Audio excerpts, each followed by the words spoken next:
સુરતના fire brand ધારાસભ્ય Kumar કાનાણીએ GCAS portal દ્વારા કોલેજોમાં ચાલતા પ્રવેશ પ્રક્રિયા સામે સવાલો ઊભા કર્યા હતા અને ખાનગી કોલેજો દ્વારા મન ફાવે તેમ પ્રવેશ અપાયા હોવાના આક્ષેપો કર્યા હતા।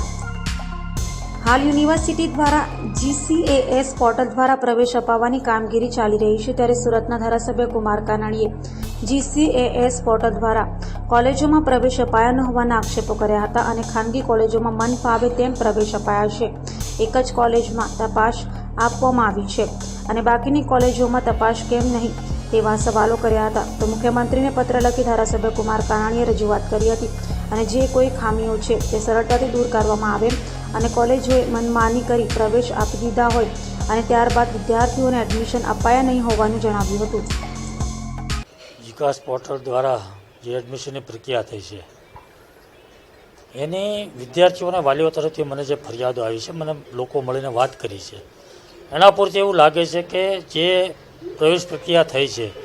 એની અંદર પારદર્શકતા, સરળતા નથી, કંઈક ને કંઈક ખોટું થયું છે અને એટલા માટે મેં મુખ્યમંત્રીને એના ધ્યાન પર વાત મૂકી છે કે જે કોલેજની પ્રવેશ પ્રક્રિયા શરૂ થઈ છે એમાં ગેરરીતિઓ થઈ છે, ખોટું થયું છે, વિદ્યાર્થીઓને અન્યાય થઈ રહ્યો છે।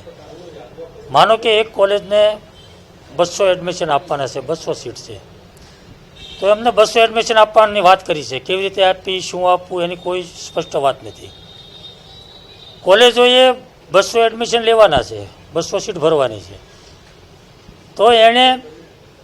5000 વિદ્યાર્થીઓને ઓફર ફોર્મ મોકલ્યા છે કે આવો એડમિશન લઈ જાઓ।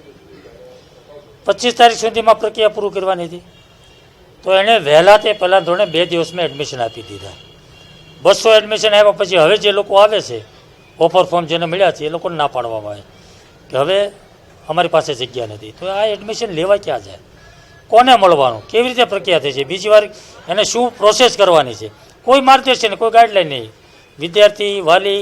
કોલેજ, યુનિવર્સિટી ભટકે છે, કોઈ યોગ્ય માર્ગદર્શન નથી, ક્યાં જવું ખબર પડતી નહીં, લોકો ટેન્શનમાં છે, વિદ્યાર્થીઓ ટેન્શનમાં છે